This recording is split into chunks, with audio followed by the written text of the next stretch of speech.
এক চোখা মানুষরা বলছে বিশ্ব এগিয়ে যাচ্ছে, আর কলবের মধ্যে আল্লাহ নূরওয়ালা মানুষরা বলছে বিশ্ব এগিয়ে যাচ্ছে বাট কিয়ামতের দিকে। কি বুঝছেন? বিশ্ব এগিয়ে যাচ্ছে ঠিকই, বাট কিয়ামতের দিকে, তার শেষ সময়ের দিকে এগিয়ে যাচ্ছে আস্তে আস্তে, এবং এখন খুব দ্রুত এগিয়ে যাচ্ছে। এখন সময় আরো দ্রুত যাচ্ছে। একটা বছর চলে যাচ্ছে একটা মাসের মতো, একটা মাস চলে যাচ্ছে একটা সপ্তাহের মতো, একটা সপ্তাহ যাচ্ছে একটা দিনের মতো, একটা দিন যাচ্ছে একটা ঘন্টার মতো। যারা আল্লাহর নূর এবং বসিরা প্রাপ্ত মানুষ তারা বুঝতে পারে। এই যে রমজান চলে আসলো, কয়দিন আগে রমজান শেষ করে আসলেন, এই যে রমজান চলে আসলো। এই যে কয়দিন আগে জুমার নামাজ পড়লেন, দেখবেন আবার জুমা চলে আসবে। সময় দ্রুত চলে যাচ্ছে। কিসের আলামত? কিয়ামতের আলামত। কত আলামত আছে আপনাকে বলে শেষ করতে পারবো না।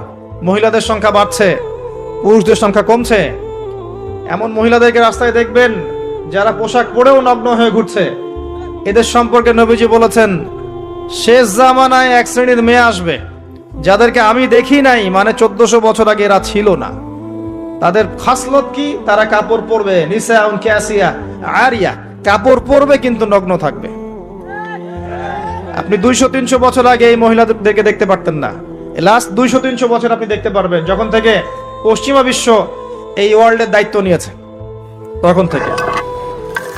এটাকে ফেমিনিস্ট রেভলিউশন বলে। এবং নগ্নতা, বেহায়াপন, অশ্লীলতা, এমন পোশাক পরবো যে পোশাক পুরুষদের পোশাক, এটা কিয়ামতের আলামত। নবীজি বলেছিলেন যে গরিব মানুষরা, দরিদ্র মানুষ, স্যান্ডেল পরার টাকা নাই, গায়ে জামা পরার টাকা নাই, উঁচু উঁচু অট্টালিকা নির্মাণের প্রতিযোগিতা করবে। এটা আখিরুজ জামান বা শেষ জামানের আলামত। দেখে নেন বিগত 200-300 বছর এগুলো ছিল কিনা। বিশাল বিশাল সাইন এগুলো প্রকাশ পাচ্ছে ডে বাই ডে। মানুষ সুদ খাবে, একজন ব্যক্তি সুদ থেকে দূরে থাকতে চাইবে, তার গায়েও সুদের ছিটাফোঁটা গিয়ে লাগবে। এটা সেই যুগ। আপনি পারবেন না বাঁচতে সুদ থেকে। দাড়ি টুপি নিয়েও খেতে হচ্ছে, কিচ্ছু করার নাই, কারণ সব সিস্টেমই সুদ ভিত্তিক। হয় খাচ্ছেন, না হলে দিচ্ছেন, না হলে সাক্ষী থাকছেন, না হলে লিখে রাখছেন, কিছু না কিছু করছেন। মানুষ মাদক খাবে, মাদককে হালাল মনে করে খাবে।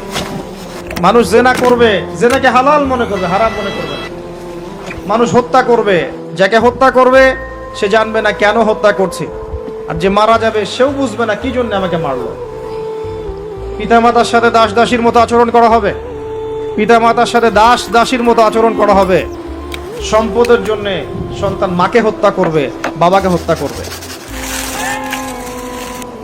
দুই চোখওয়ালা মানুষরা বুঝতে পারে এগুলো হচ্ছে, দিন দিন বাড়ছে, সময় সংক্ষিপ্ত হয়ে আসছে।